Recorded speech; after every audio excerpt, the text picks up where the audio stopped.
नमस्कार दोस्तों, आज की वीडियो में हम लाए हैं बहुत ही सैड इमोशनल स्टोरी जो आपको भावुक कर देगी और यह स्टोरी आपको बहुत कुछ सिखा कर जाएगी। यह एक माँ की ममता की स्टोरी है, तो वीडियो के एंड तक जरूर बने रहें। इससे पहले आप लोगों को छोटी सी रिक्वेस्ट, अभी तक हमारे चैनल को सब्सक्राइब नहीं किया है तो चैनल को सब्सक्राइब जरूर कर लें। तो चलते हैं वीडियो में। तो आपको बता दें कि यह सैड इमोशनल स्टोरी है, तो बताते हैं आपको कि राहुल बोल रहा है अपनी माँ को फ़ोन कर कर कि हेलो माँ, मैं राजू बोल रहा हूँ। कैसी हो माँ? मैं ठीक हूँ बेटे। ये बताओ तुम और बहू दोनों कैसे हो? हम दोनों ठीक है माँ, आपकी बहुत याद आती है। अच्छा सुनो माँ, मैं अगले महीने इंडिया आ रहा हूँ तुम्हें लेने। क्या?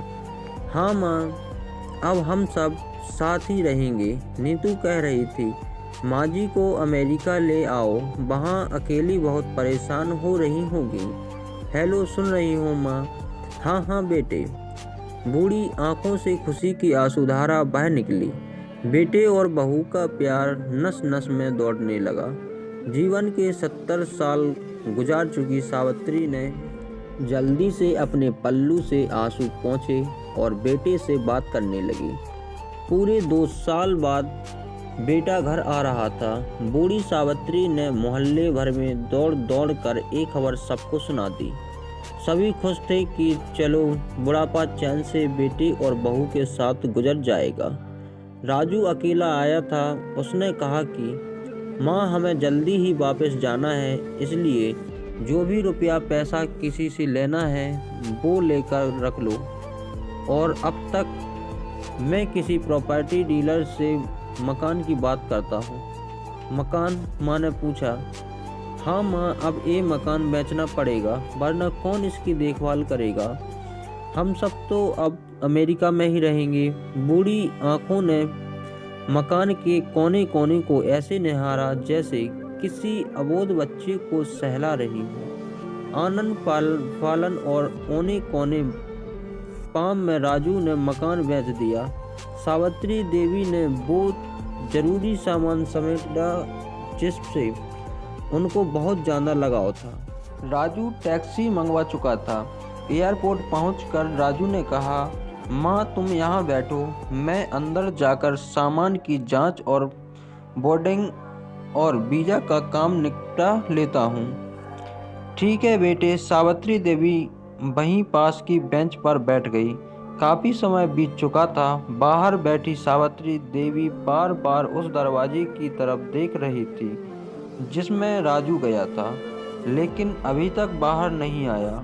शायद अंदर बहुत भीड़ होगी सोचकर बूढ़ी आंखें फिर से टकटकी लगाए देखने लगी। अंधेरा हो चुका था। एयरपोर्ट के बाहर गहमी कम हो चुकी थी। माँ जी, किससे मिलना है? एक कर्मचारी ने वृद्धा से पूछा। मेरा बेटा अंदर गया था टिकट लेने, वो मुझे अमेरिका लेकर जा रहा है, सावित्री देवी ने घबराकर कहा। लेकिन अंदर तो कोई पैसेंजर नहीं है। अमेरिका जाने वाली फ्लाइट तो दोपहर में ही चली गई। क्या नाम था आपके बेटे का? कर्मचारी ने सवाल किया। राजू। सावित्री के चेहरे पर चिंता की लकीरें उभर गईं। ऐसे शब्दों में उसकी मां ने कर्मचारी को बोला। कर्मचारी अंदर गया और कुछ देर बाद बाहर आकर बोला, माँ जी, आपका बेटा राजू तो अमेरिका जाने वाली फ्लाइट से कब तक का जा चुका था। वृद्धा सरंदा की आंखों से आंसुओं का सैलाब बहने लगा। बूढ़ी माँ का रोम रोम कांप उठा। किसी तरह वापस घर पहुंची जो अब बिक चुका था। रात में घर के बाहर चबूतरे पर ही सो गई। सुबह हुई तो दयालु मकान मालिक ने एक कमरा रहने को दे दिया। पति की पेंशन से घर का किराया और खाने का काम चलने लगा। समय गुजरने लगा। एक दिन मकान मालिक ने वृद्धा से पूछा, माँ जी, क्यों नहीं आप अपने किसी रिश्तेदार के यहाँ चली जाएं? अब आपकी उम्र भी बहुत हो गई है। अकेली कब तक रह पाओगी? हाँ, चली तो जाऊंगी, लेकिन कल को मेरा बेटा आया तो यहाँ फिर कौन उसका ख्याल रखेगा? आँख से आंसू आने लग गए दोस्तों। तो अब आप लोग देख सकते हैं कि माँ की ममता क्या चीज़ होती है। दोस्तों, माँ के साथ इतना सब उसके बेटे ने किया, उसके बाद भी माँ की एक बच्चे के प्रति ऐसी आस लगी कि माँ कभी गलत नहीं सोच सकती किसी के बारे में या अपने बच्चे के बारे में। बच्चा कितना भी खराब व्यवहार कर दे अपनी माँ के प्रति, माँ बाप के प्रति, लेकिन माँ का ममता वही रहेगी। तो दोस्तों, आप लोग हमें कमेंट बॉक्स के माध्यम से ज़रूर बताएं कि आपको यह सैड इमोशनल स्टोरी कैसी लगी और इससे आपको क्या सीख मिली। हमें कमेंट करें। चैनल पर पहली बार विजिट कर रहे हैं तो चैनल को सब्सक्राइब कर लें, बेल आइकन को प्रेस कर लें। मिलते हैं ऐसी न्यू स्टोरी के साथ। धन्यवाद दोस्तों।